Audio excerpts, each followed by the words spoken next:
Premier. Thank you, Mr. Speaker, for the opportunity to wind up the debate on the budget, address the throne speech, and the policy statement, which I gave on behalf of the government for the budget years 2018 and 2019. Mr. Speaker, Wednesday, the 8th of November,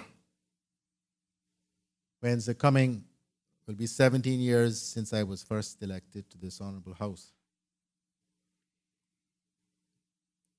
I have just been elected, not just now, I was elected in May, my 5th term, my first as a representative for the newly constituted electoral district of Red Bay.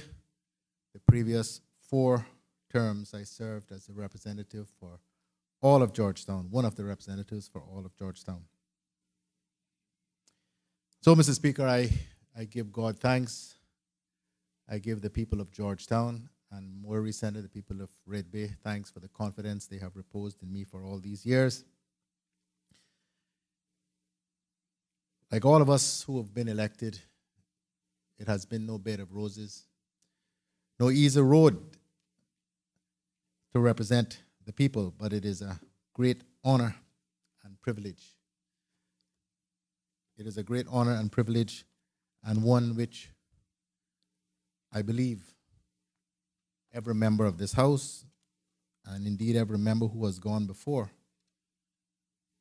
have valued to be a servant of the people. Some of us have been able to navigate the difficult waters better than others. Some of us survive, even thrive. Others have much shorter careers. The member for Savannah spoke about that, and he is a long-serving member who knows very well how to navigate the constituency, work, and ensure re-election. Mr. Speaker, I do not believe we got off to the most auspicious start at this meeting. And I know full well we have a significant number of freshmen in the House. But we also have a significant number of us older heads that I believe owe this House and those more recent members who have been elected an example. And I cannot say, Mr. Speaker, that we covered ourselves in glory over the course of the first part of this meeting in that regard. Mr. Speaker, as you know, probably better than anybody else, I have fought more than my share of fights.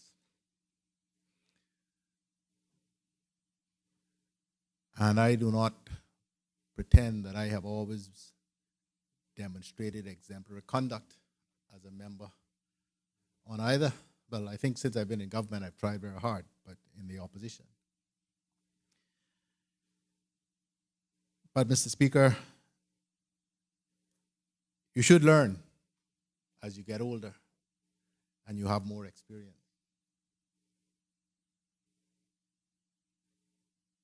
Mr. Speaker, this role that we hold as elected representatives is sacred to me. The institution of democracy that this parliament in these islands represents is among the most important institutions that exist. It is what, in large part, has allowed these islands to develop the way we have, for us to have the reputation that we do as a place where there are stable governments, regardless of who comes into government. And the reason for that is that by and large, all who have passed through these hallowed halls, although there have been some aberrations from time to time, the majority always respect the institution of the Legislative Assembly and the offices within the institution, regardless of where we stood. It is one thing, Mr. Speaker, to challenge the government, to question the government, to beat up on the government. That's part of the political process, an acceptable part of the political process. In fact, Mr. Speaker, the checks and balances that our system has built into it require an opposition to challenge the government and to propose alternative plans and programs and projects. Any opposition who does not do that is not doing their job. Lord knows I've spent as much time in the opposition as I have in the government. And I suppose the worst thing anybody can say about you is that you were a good opposition member.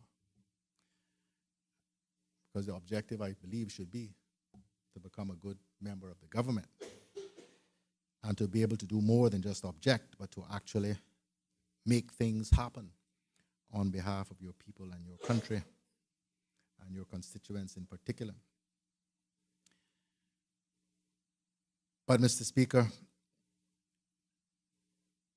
at the genesis of this institution is respect for each other as elected members, and even more important, respect for the chair, for the presiding officer, for the speaker, whatever you want to term the office. For without that, there is no institution. The day that any of us in this house believe that we can go and malign the speaker and challenge the speaker publicly of colluding or discriminating against us, you undermine the authority of the House, of the institution of Parliament itself. The institution. The problem, Mr. Speaker, and I hear some of it being mouthed now, the problem is that we become too personal. It does not matter who sits in the chair. It does not matter who sits in the chair. It is the institution, it is the office that we must respect, whether you dislike or disrespect the person who holds it. That individual holds that office as a result of a democratic process, and you undermine the democratic process. You undermine the democratic process if you attacked the institution itself. Members, particular senior members in this House, ought to have the ability at this stage in their lives and their careers to be able to discern the difference and to separate their personal disregard or disrespect or lack of regard for individuals while maintaining the appropriate regard and respect for the office, and not, Mr. Speaker, mix them up, because then it just, anything goes. Anything goes. Mr. Speaker, and I first learned this when I was a young lawyer. Well, I don't even think I was qualified yet. The reason why we address each other in court, it is my learned friend, regardless of how brutal the argument is.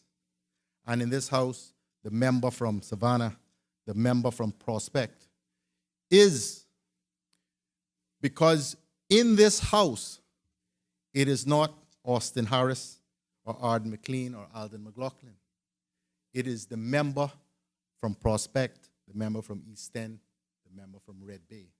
Because we are here not on our own behalf and free, we believe, to just say whatever we want. We represent the constituencies which elected us.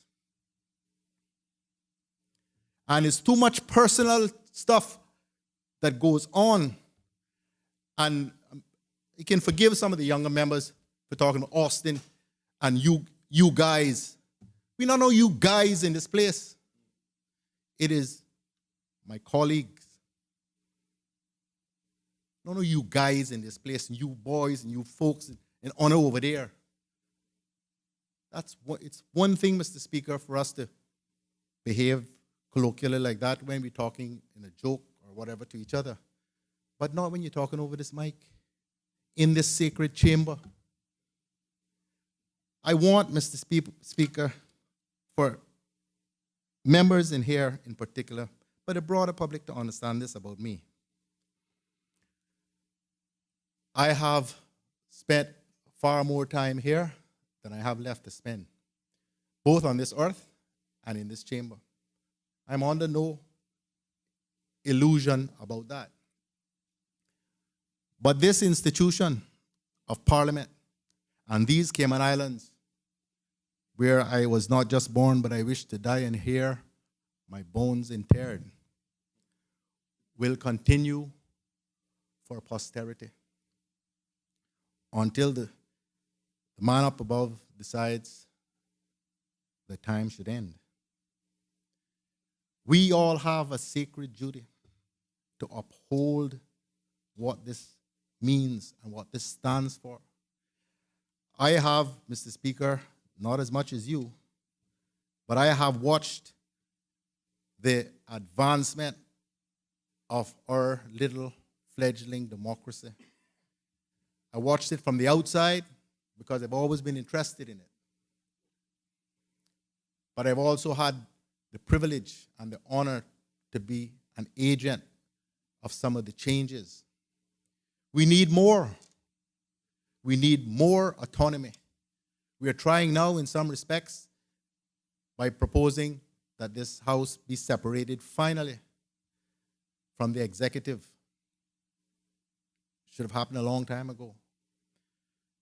But we undermine those efforts when, because of our personal feelings about something and or the person who holds the office, we beat up on the whole system. Mr. Speaker, I am not saying this as some paragon of virtue.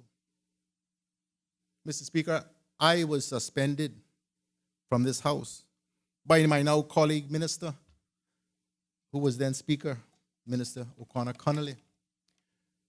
Why, Mr. Speaker? Because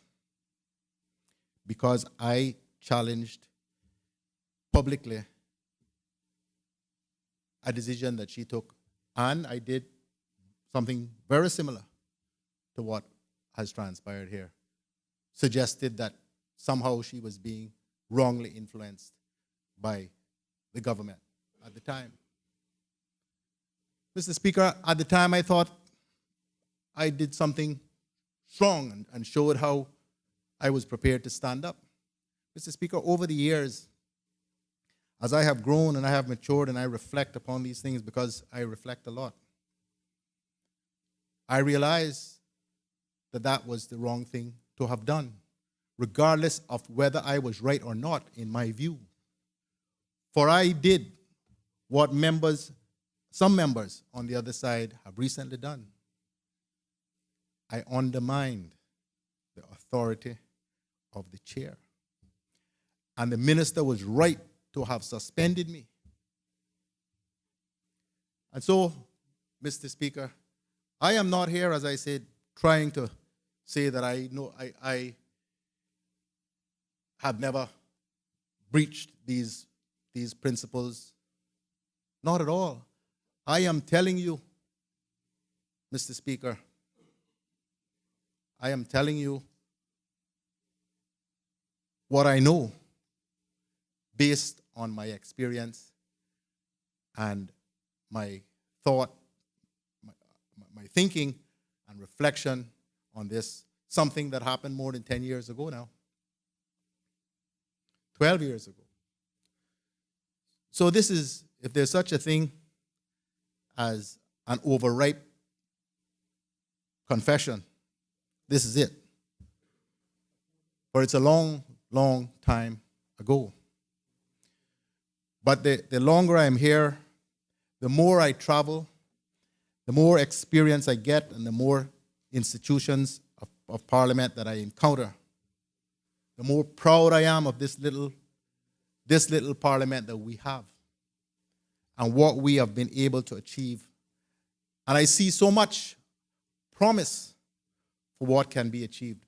For long after I have departed these chambers and this life, some of those that have just come in, I expect, will be here. Cherish this. I say none of this out of malice or a desire to chastise anyone. Cherish what we have. My colleagues, cherish it. Take the opportunity.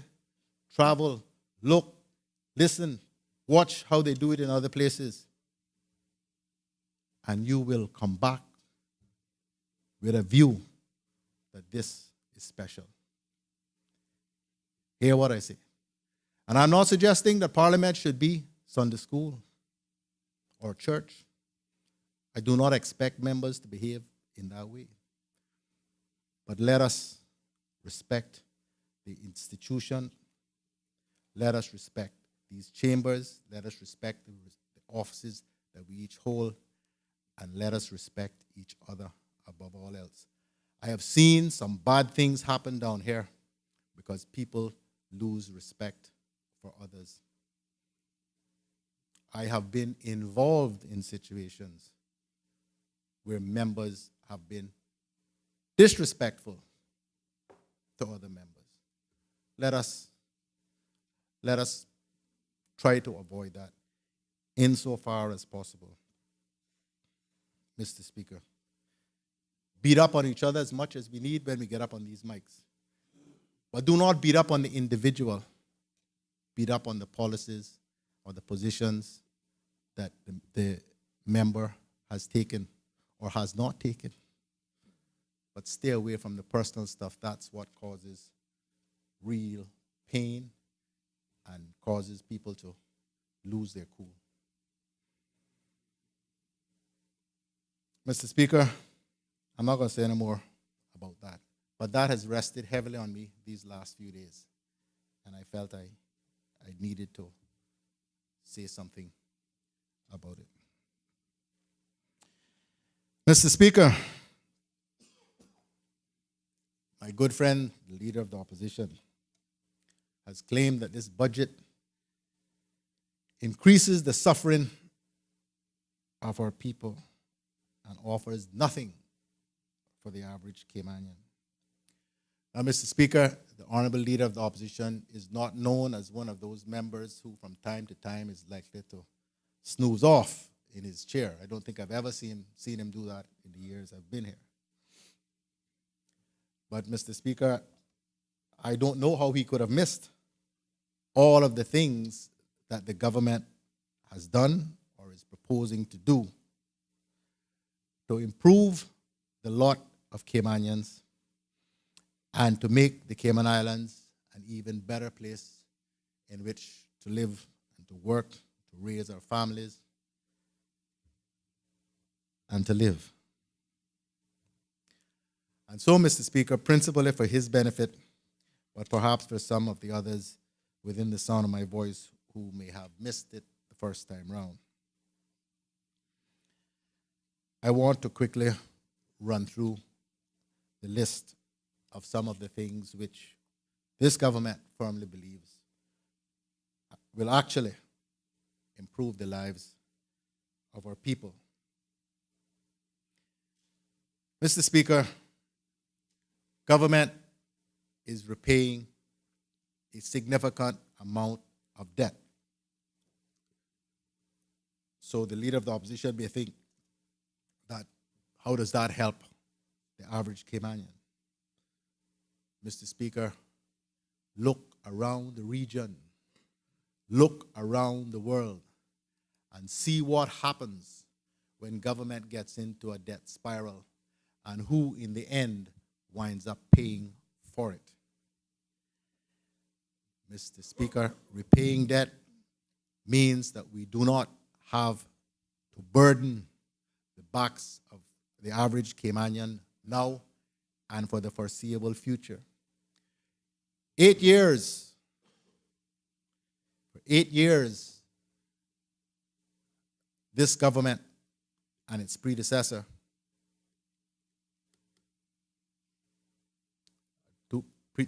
two previous governments, 8 years, we have not borrowed any money for long-term financing. The previous administration didn't borrow any. We are not proposing to borrow any in these 2 budget years. At the end of this budget period, Mr. Speaker, the total debt of the Cayman Islands will be half of what it was in 2013. This includes repaying almost half of the bullet bond. In fact, Mr. Speaker, this government will finance all of its operating and capital costs with no additional new borrowing or any additional taxation on families and businesses. We are providing balanced budgets with suitable surpluses, thus maintaining fiscal stability of government finances. Mr. Speaker, we all know, and we are all concerned and working to address it, that the issue of healthcare, long-term healthcare liability, is a significant concern for this country. But believe you me, Mr. Speaker, compared with any country in the region, not just the overseas territories, but any of them, compared with the United Kingdom, compared with the United States, believe me when I tell you, we are in a good place. We are in a good place. Mr. Speaker, because of all of this, we are in control of our budget, again, including the ability to pay for the many things we are funding over the next couple of years. We have maintained the reduced fees from the previous administration, including the CUC import duty cuts of 75 cents per gallon on diesel, which helps keep the cost of living down. Mr. Speaker, the fact that we have not had and are not proposing to raise any fees or taxes is a huge thing.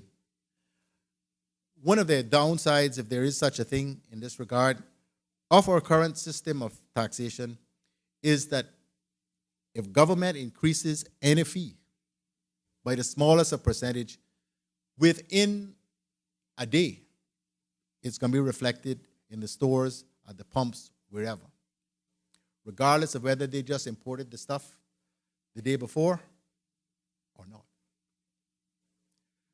But when government cuts fees and taxes, you don't necessarily see the corresponding reduction. One of the few areas that we are actually able to directly control is the CUC fuel factor, because that is a direct flow through to bills. Mr. Speaker, through new regulations of fuel importers, we are monitoring and influencing decisions that help keep gasoline prices from increasing. We are assisting small businesses to help strengthen this important engine of the economy so that Cayman entrepreneurs and the employees they hire can benefit from a growing economy. As we heard, tourism is doing very well, and with several new hotels on the cards, we expect further increases in stay-over tourism as room stock increases. And we're also anticipating increases in cruise tourism. Many Caymanians earn a living from tourism, Mr. Speaker. We want more of them to become directly involved in the service industry, but there are still many Caymanians who earn a living directly or indirectly from tourism. Mr. Speaker, as the Minister for Financial Services spoke to, financial services industry is facing challenges. We know that, those of you who have been paying attention and would have watched particularly on BBC or Sky News, this breaking story about the Paradise Papers, we have every reason to believe there's more to come, that this was the first of a number of installments. And while there has not been the hint of any illegal or improper activity on behalf of anyone who has used the Cayman Islands and its financial services and financial services institutions, we know this is part of a coordinated smear campaign about tax havens, as they are continuing to brand us. We know there is the imminent threat of blacklisting by the EU ECOFIN ministers. The government is doing everything we possibly can to address that challenge and concern, but there are things over which we have little control. But, Mr. Speaker, this budget provides significant funding to enable us to address these challenges, whether it is by hiring the personnel or firms we need to assist with lobbying or providing advice, or staff within the ministry and the various departments for which it has responsibility, or indeed, Mr. Speaker, Cayman Finance. Mr. Speaker, the development sector is doing well, with several major developments in the work being planned. From January this year to October, our Department of Planning approved more than 1,000 projects at an estimated value of $688 million, a sharp increase from the same period in 2016, when there were 760 projects at a value of $342 million. Mr. Speaker, these numbers are proof of the increased confidence investors have in our country, our government, and our economy. There is no question, and I don't even think the opposition questioned the fact that the economy is doing well and is growing.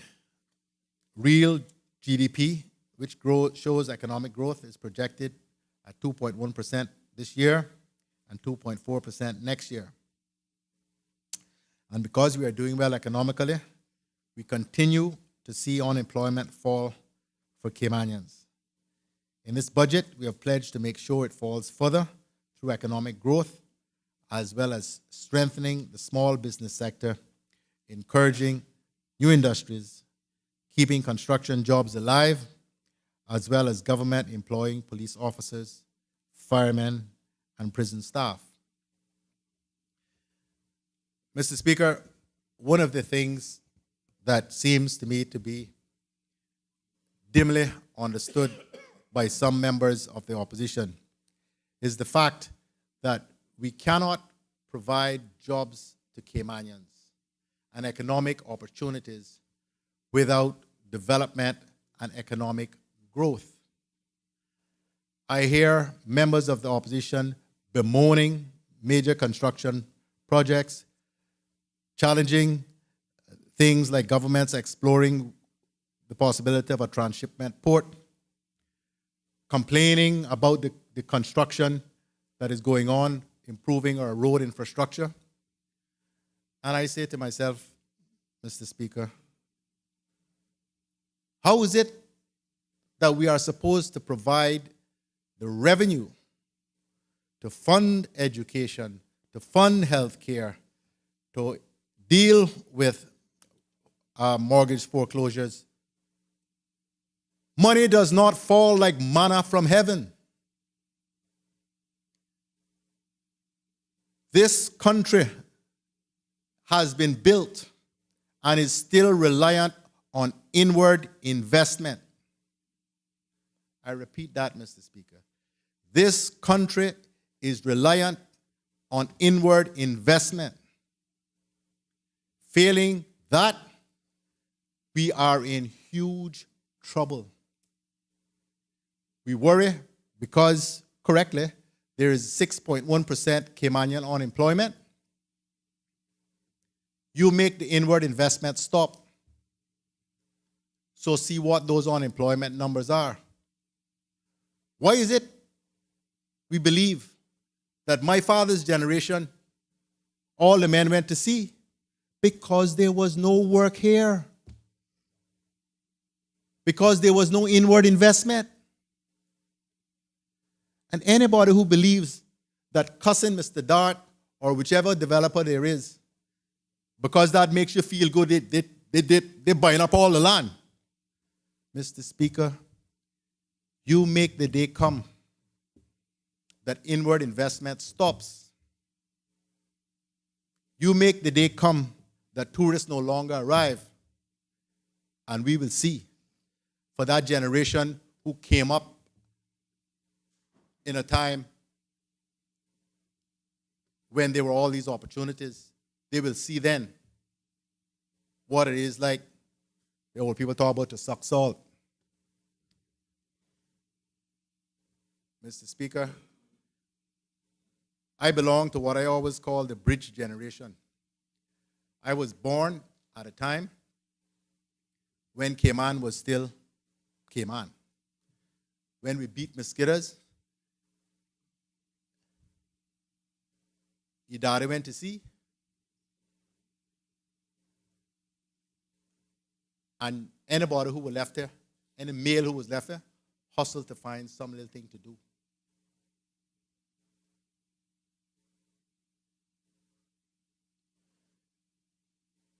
I know what Cayman was like in the tough times. Not the tough times of my father, not suggesting that. It was a lot easier by the time I was born. But I know what it's like to know want.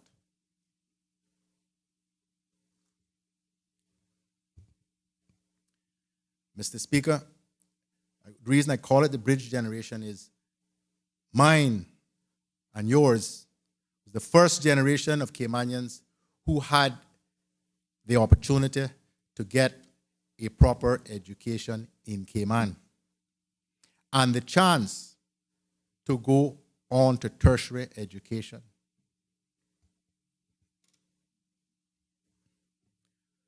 So we have had, I think I have the benefit of having both perspectives.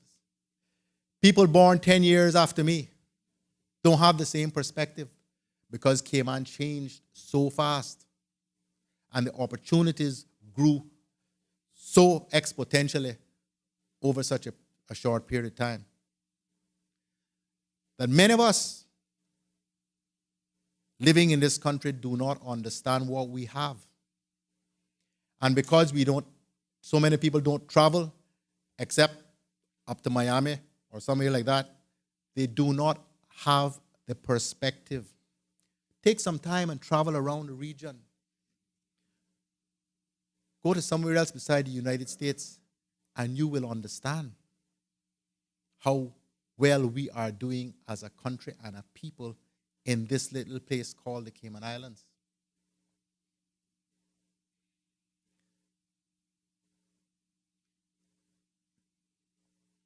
Mr. Speaker, the day we stop growing is the day we start dying.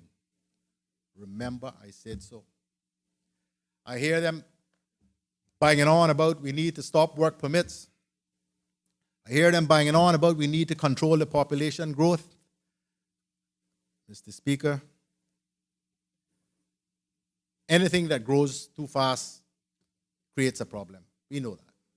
And I am not suggesting for a moment that we shouldn't plan our development and our growth. But there is a reason, Mr. Speaker, why we are the envy of the region and many places in the world. And it is because we have not been victims to insular thinking and to prejudice. Cayman owes most of what we have in terms of development and opportunity to immigration. I know it's a bad word in some quarters, particularly across the floor, but it is immigration that has allowed this island and all of us to develop the way we have and to have the opportunities that we have. But immigration, like fire, is a good servant but a bad master. And so, Mr. Speaker, while this has been a challenge to government after government ever since time when Cayman started to really grow, when they passed the work permit law in 1969, those old people knew it then. When we got the Caymanian Protection Law in 71, they understood it then. But make no bones about it, Mr. Speaker. Cussing the foreigners, saying that nobody should be granted Caymanian status if they're not married to Caymanian. That is the kind of thinking that put the Bahamas where they were for all of those years.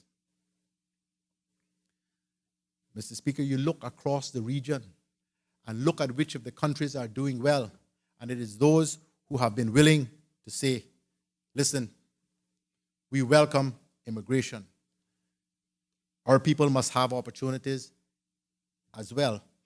But properly managed, immigration provides lots of those opportunities for our people. And that, Mr. Speaker, is what divides in a huge way the views and policies of the administration that I lead from the one led by the leader of the opposition.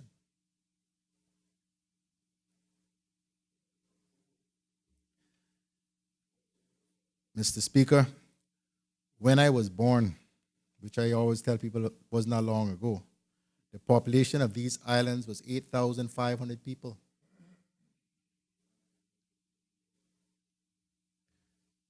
I think the last I saw from ESO was 6-1-5 or something like that. And, Mr. Speaker, Cayman's population had remained largely, stagnant for the best part of more than 200 years.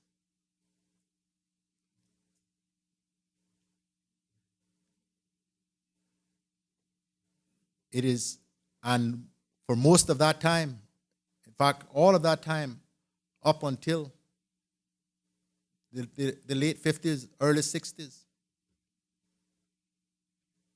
we led a largely subsistence existence as a country. Such money as came in here was sent home by our men who went to sea. It is immigration, principally, that has provided the economic foundation that we now live on, build on, I hope, and continue to improve the opportunities for our people. Mr. Speaker, I have two sons. One is 25 and one is 22. No one believes that I have anything but the very best interest and concern for the future of the people of this country, and particularly the young people of this country, and the opportunities for them to do well and live good and productive lives in a country in which they can be proud and of which they can be proud. So, anyone in any doubt about that, let me make that very clear. But there is no future, Mr. Speaker, no future in isolationist policies, in overprotectionism, and in constantly hammering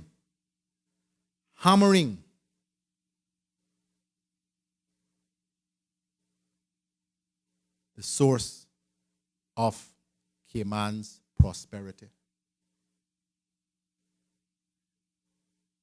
Mr. Speaker, I don't know where this idea came from, that people go into business to help other people. People go into business to make a profit. This belief somehow that I keep hearing, not just now, but I heard it in the last term as well, that businesses are to be made to help this one and to help the next one. That's not why people go into business.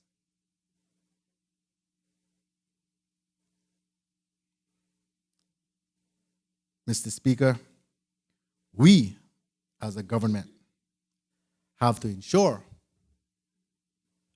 that we have the necessary legislation and we have the necessary ability to enforce it, and that we develop a culture where businesses come to realize that in order for them to do well, they need to ensure that local people do well. Of course. But that's not the same thing as to say that businesses are charities, because they are not, nor should they be expected to be.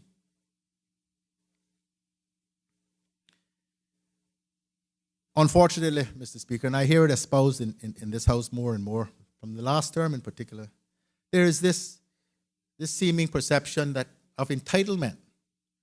You know, that because we are Caymanians, we are entitled to this and we are entitled to that.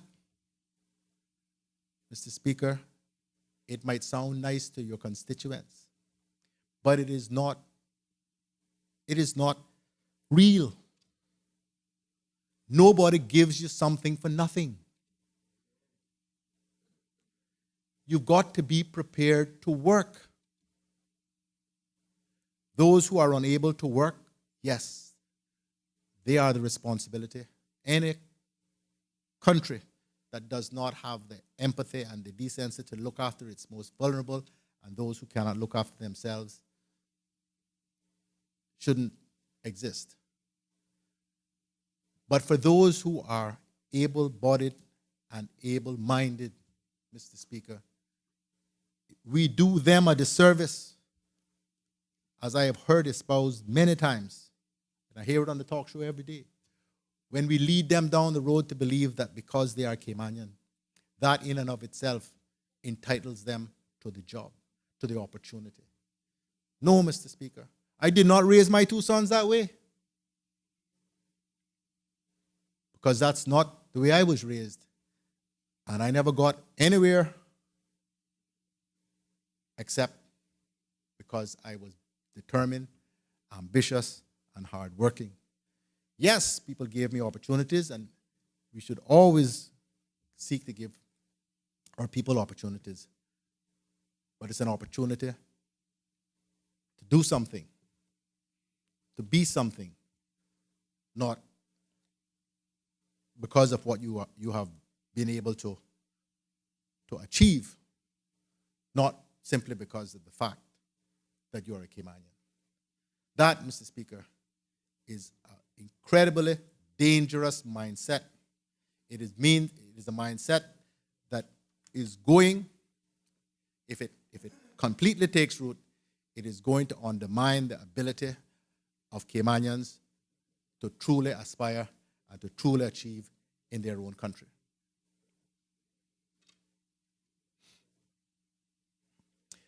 Mr. Speaker,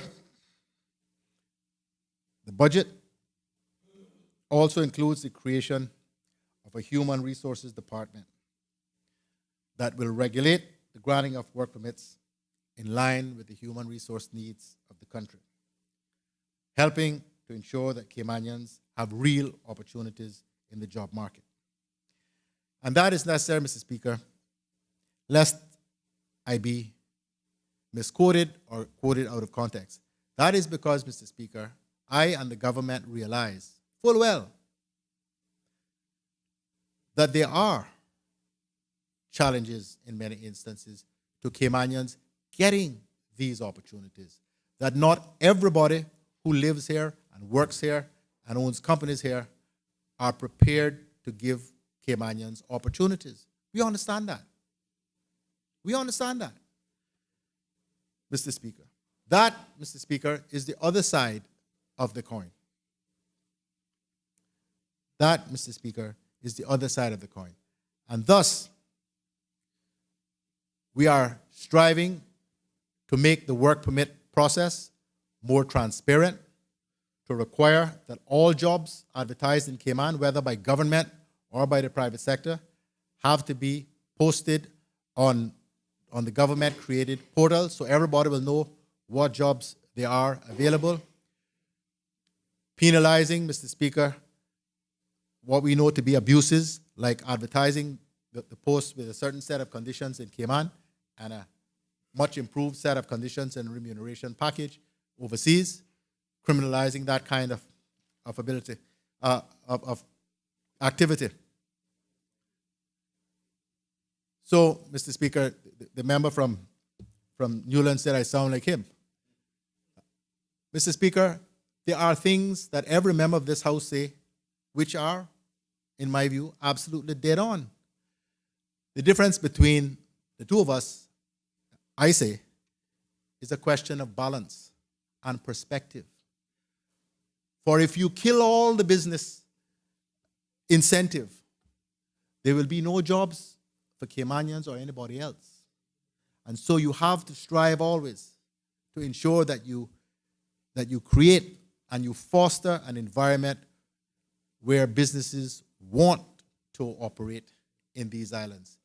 Otherwise, dog eat our supper.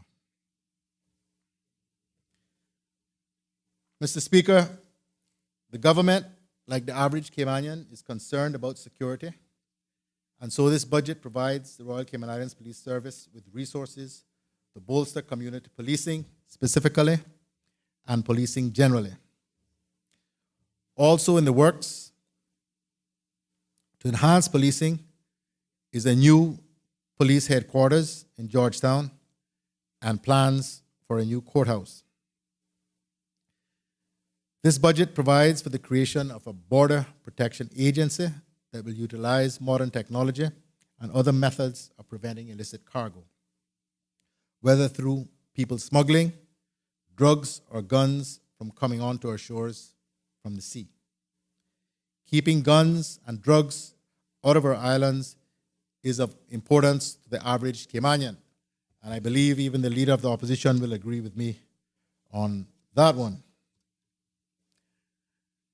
Mr. Speaker, this budget also increases services for the elderly and the disabled. It increases ex gratia payments to veterans, seamen, Caymanians in need who receive permanent financial assistance from government, and civil service pensioners to ensure that they are paid no less than what is provided to those who receive government assistance. Mr. Speaker, these people are our own kinfolk, friends, and they're all Caymanian.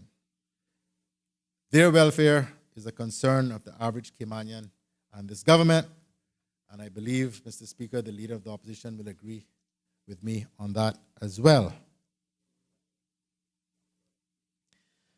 Mr. Speaker, this budget provides for various capital improvements that will benefit the average Caymanian, from road corridors to minimize time in traffic, to improving the airport and the seaport. Again, Mr. Speaker, I doubt if anyone on the opposition benches will disagree with that. Mr. Speaker, we are starting work on a new mental health facility that has been much needed for many years. And this, Mr. Speaker, I believe is of benefit to Caymanians. We are moving successfully forward to fixing the problems at the landfill with a new integrated solid waste management system that will solve a huge environmental concern for the next 25 years. By incorporating composting, recycling, and waste to energy, we will put only 5 to 10% of what we currently generate into any new landfill. This benefits Caymanians now and in the future. Mr. Speaker, turning to education, taken as a whole, in my view, we are spending much more on education than any past government. It is the third largest item in the budget and takes up 17% of the overall spend. The last administration began, and we are continuing the process of resolving pay stagnation amongst teachers, and this budget also includes the addition of new teachers and support staff.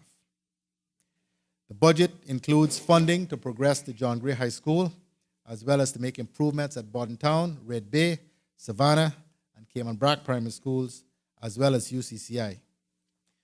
It also includes funding to start the initial planning work for a new West Bay primary school. Mr. Speaker, I have noted, as members spoke, concerns about a reduction in maintenance, and I commit that this will be looked at to ensure the number is accurate, and if not, we will work to address the funding in the budget to maintain our schools. Mr. Speaker, I have also noted all the various concerns around on the funding of education. Accusations that schools have not been provided with enough sufficient resources, and because of that, they are unable to buy everything from toilet paper to textbooks. Mr. Speaker, I was Minister of Education from 2005 to 2009. There is nothing new in those accusations. But the facts are, Mr. Speaker, that in the 2015 to 2016 financial year, against an allocated operational budget of $95.7 million, only $94 million was spent, leaving $1.7 million available. Turning to the 2016-2017 12-month operational budget of $100.9 million, only $99.1 million was spent, leaving $1.8 million unspent. On the capital side, in 2015-2016, $400,000 was unspent. And in 2016-2017, some $3.7 million of the allocated capital budget has gone unspent. My point is, Mr. Speaker, that the government is at a loss to understand complaints around resources not being provided, as the money provided over the past 2 years has not been fully utilized. There may be a problem, Mr. Speaker, but it does not lie at the feet of the former minister, the current minister, or the elected government. We do not manage the resources. We do not manage the funding. There is a chief officer in the ministry, and there is a director of education services. We do not write the checks. We do not do the maintenance checks at the schools. We listen to the complaints and we bear the accusations.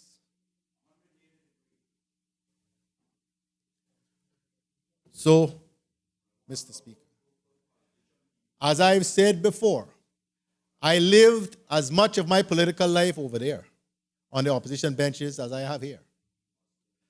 I know too well. This is my third term in cabinet. You get up early in the morning to get ahead of me when it comes to these sorts of things. Get up early.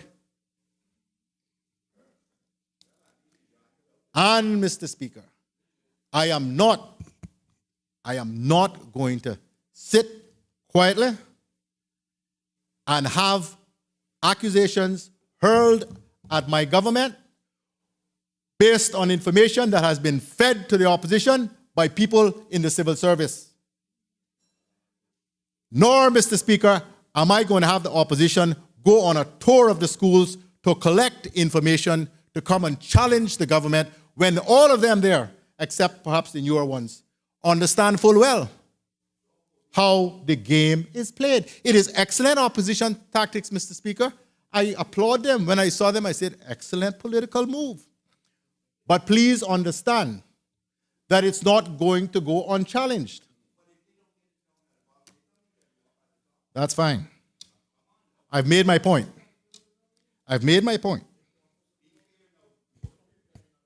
I've made my point. Mr. Speaker, turning our attention to the cruise berthing, which seems to be opposed by the leader of the opposition, and I don't know who else on the opposition benches, because I do not know to what extent he spoke for the opposition, which is made up of independents and therefore does not have a collective view necessarily.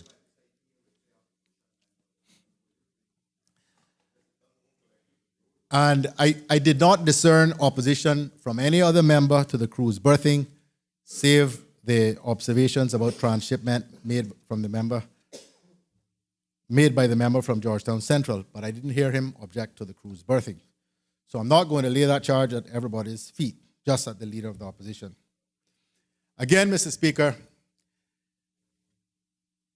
a fundamental difference in perspective of the leader of the opposition and myself and the government I lead. Mr. Speaker, the leader of the opposition seems to operate on the premise that because the cruise numbers are doing well, passenger numbers are doing well now, we should say that's fine and just continue on merrily along our way, and that without intervention will continue to be the case forever and ever. Amen. It would be good, Mr. Speaker, if we could believe that would be fine. Why would the government engage in a controversial project like this? It has taken us 4 years to get to this point, not including the years that your good self spent, Mr. Speaker, when you were leader and premier and Minister of Tourism, and all the years that went before when it was talked about. Why would we engage in all of this if we could simply sit back, fold our arms and say, the numbers are doing really well, let's focus our time, energy, money on something else where there is less controversy?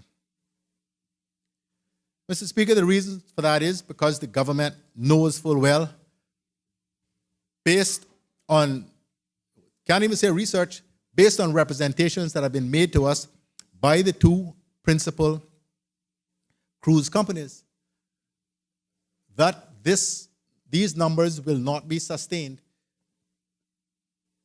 let alone not grow, unless we are able to provide cruise berthing facilities. Cayman is the only port in the entire region at which cruise ships call that does not have cruise berthing. If that doesn't say something to you, you are being deliberately deaf. Mr. Speaker, all of the things that we need for this country and our people, and the constant list of demands from the leader of the opposition and his colleagues, requires funding, requires revenue generation, employment for our people, economic opportunities for our people. We have to continue to build and to grow these things, Mr. Speaker. They don't happen just because it's Cayman. It happens because of good management, planning, and thought. And so, Mr. Speaker, that is why we are pressing ahead with the cruise berthing. Almost every major speech I give provides an update about this. It's no secret. The country in this House has known for some time we have been reassessing, as we had committed to do, the realignment and repositioning of the cruise piers to minimize dredging. The work on this took some time, and this also influenced the final projected costs. Negotiations with cruise lines continue, but I give this House and this country this solemn undertaking: no cruise piers will be built unless the cruise lines are part of the deal. They must have as much to gain or lose as do the people of these islands. In terms of the financing model, it is expected that the cruise lines will assist with funding and will be repaid over time from income earned by cruise passengers arriving here. If they do not bring the passengers, they do not get paid. Mr. Speaker, we are committed to this. We have to have a guarantee of a minimum throughput of passengers over the life of the financing of this project. We cannot, Mr. Speaker, get to a position where we have to finance the cruise port from other revenue sources, because that means we're going to have to ask our people to cough it up. It's as simple as that. The reason why the deal hasn't gone more quickly than this is because, quite frankly, the cruise lines have been used in Jamaica and in Honduras and anywhere else they've gone to walking in and saying, this is the deal, you want the port, you pay for it. We are not prepared to do that. I don't know where the leader of the opposition got his numbers from. I'm sure he didn't invent them, but there's a great deal of speculation going on. But the reality is that the costings are not complete. And so we are not in a position where we can say to you that the projected cost is going to be this number. And to put out some estimated number on our part is just to continue to add more speculation to what is already speculation.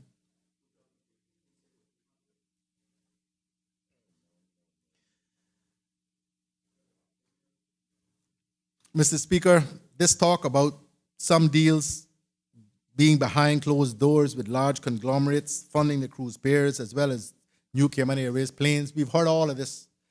Mr. Speaker, it is just that.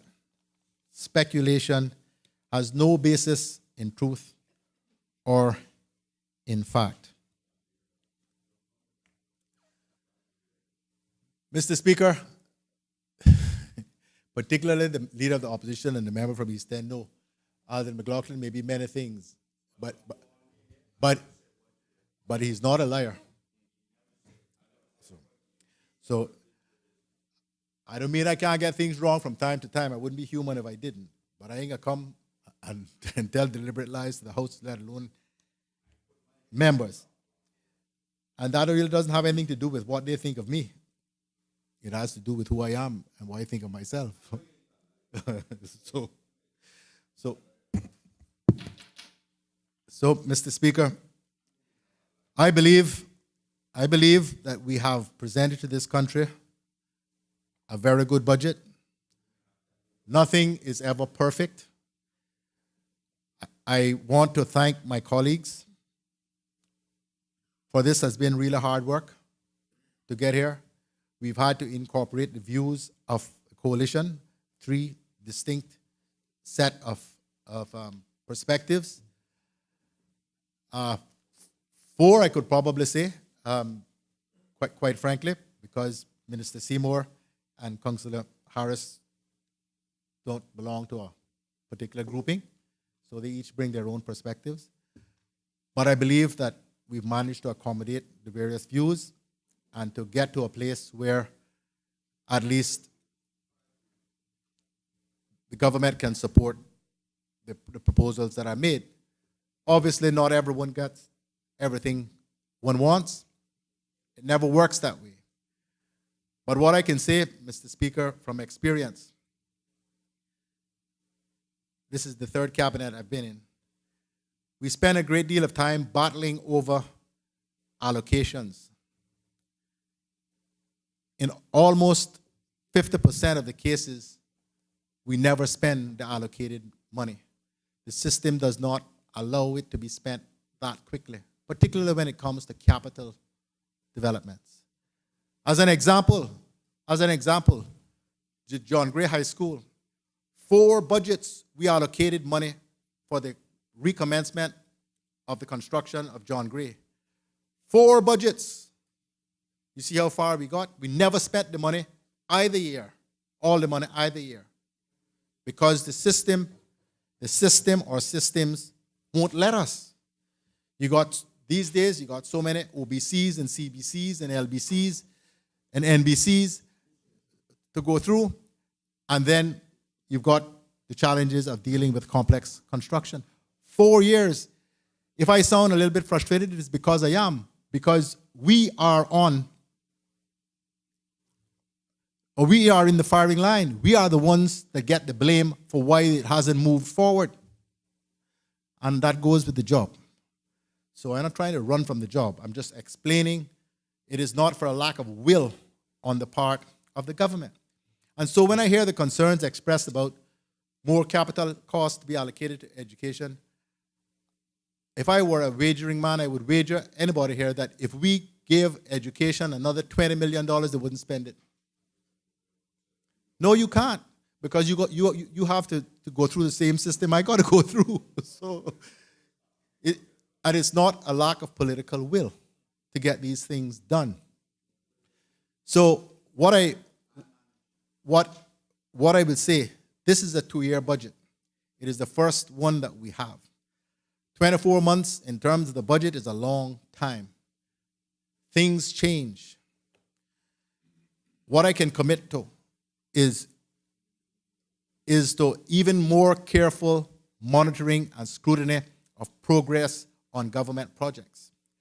And if we see that we are not going to be able to get this particular project done, but there is another project that can be advanced with the permission of Finance Committee in this House, we are prepared to look at reallocating those funds and move that particular project ahead if this one is not going to be able to go.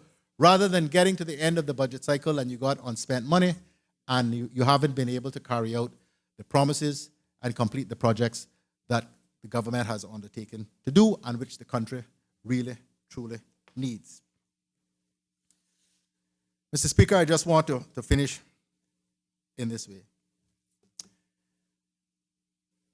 I started talking about this institution of Parliament. It is a matter that is near and dear to me. I came into this House, Mr. Speaker, when there were no parties, in a situation where the first government that was agreed upon fell apart before we were even sworn in. And that perhaps is what cemented in my mind and in my being the need for political organization. I think we do our country and we do our people a real disservice where there is not political organization. That does not mean they have to be parties. I don't mind what you call them. But you have to have a group of people who coalesce around a particular set of principles and aspirations to be able to tell your people, if we get elected, this is what we're going to do. I've often heard politics described as a blood sport. Perhaps it's that. But what I know best from my experience is politics is a team sport. And if you do not play as part of a team, your opportunities to achieve anything for your people are slim to nothing. If you want, Mr. Speaker, to make a name for yourself as someone who challenges the government, you can do that on your own. If you want to be an individual who has great ideas, which you lay out for the country with great eloquence, you can do that on your own. But if you want to get anything done, you better make sure that you have the majority of people in this House agreeing with you. Otherwise, after all the debate is over and the vote is taken, you will get claps on the shoulder, nice bit written up in the Compass or Cayman News Service, and then they move on to the next issue. That's the way it works. That's the way it works. We have, Mr. Speaker, an opportunity, government and opposition, to work together to achieve good things for this country. I hear some members get up and pound their chest a little bit, and that's okay. Been there, done all that too.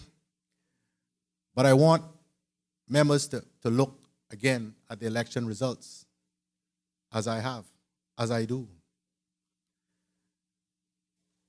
I am a student of politics.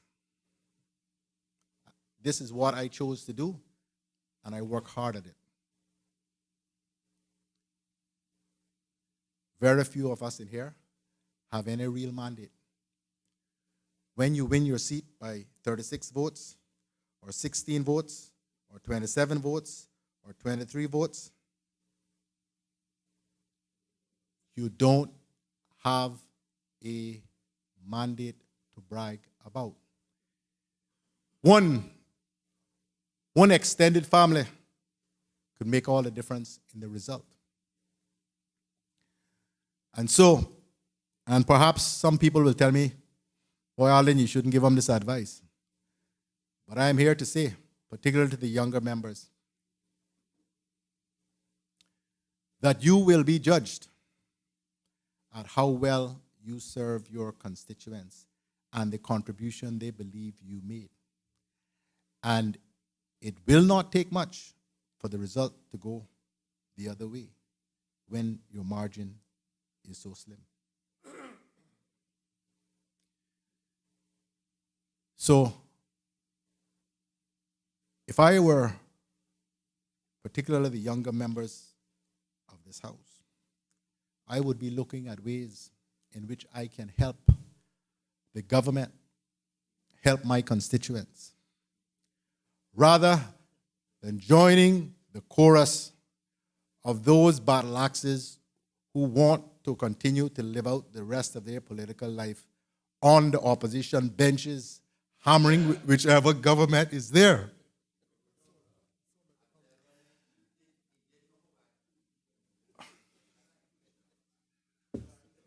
So, Mr.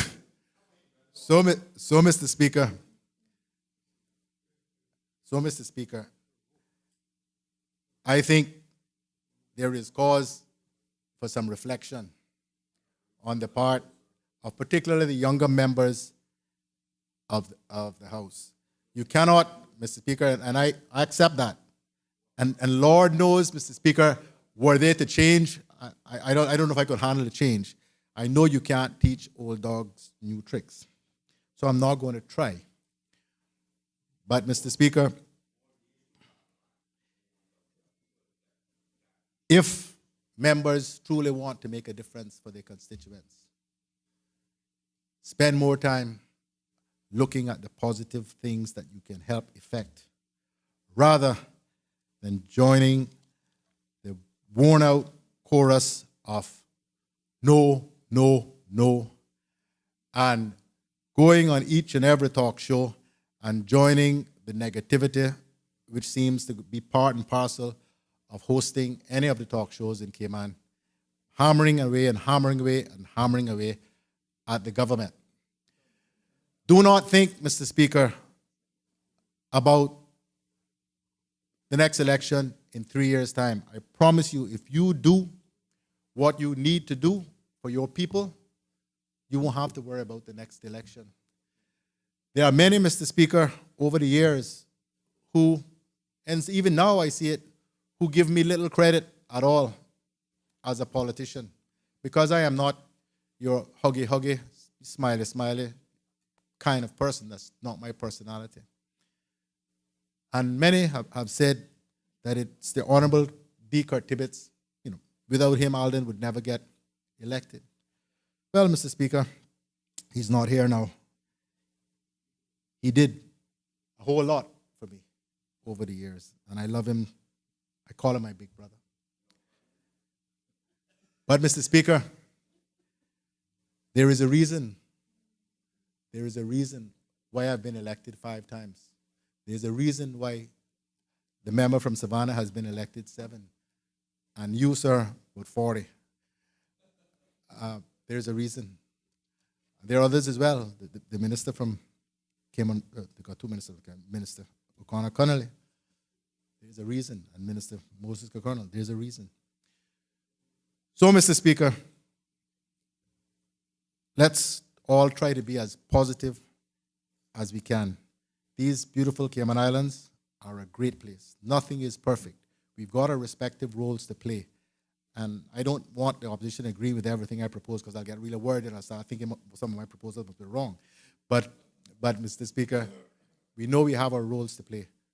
But please, let's all respect each other. Let's respect the institution of Parliament.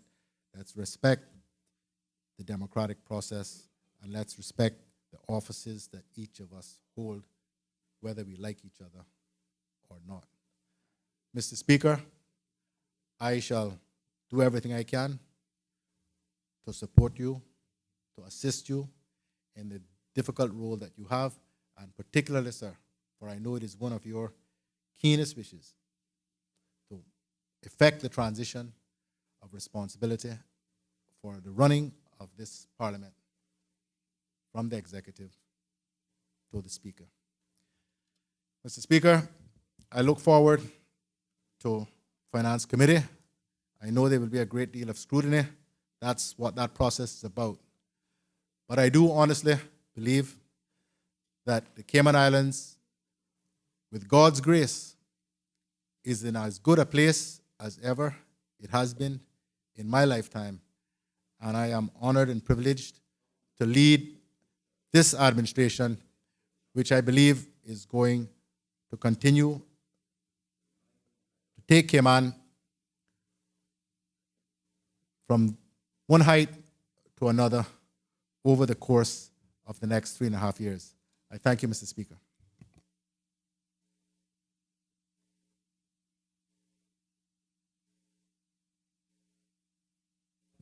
The question is that the appropriation financial years 2018 and 2019 Bill 2017 be given a second reading.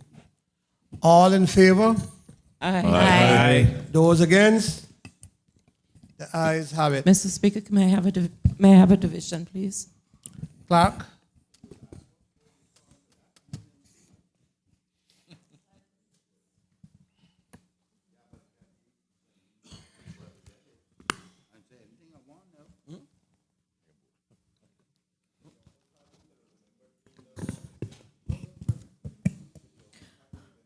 Honorable Alder McLaughlin.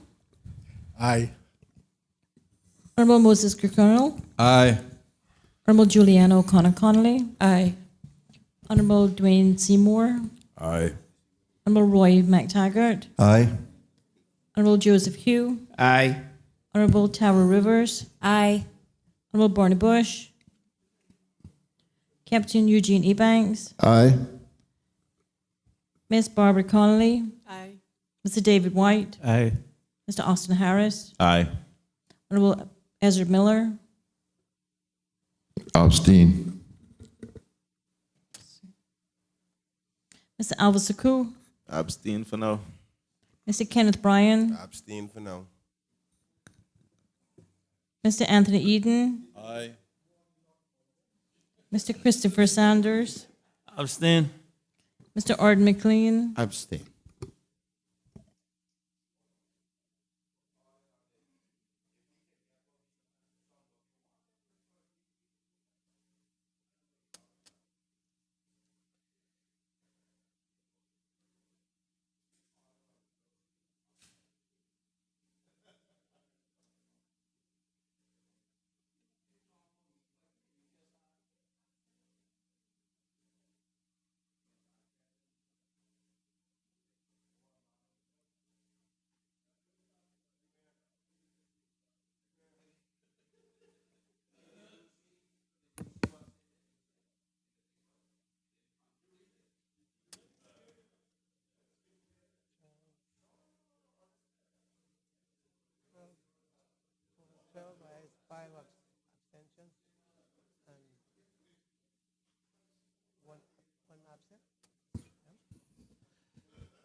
The results of the division: 12 ayes, 5 abstentions, 1 absentee.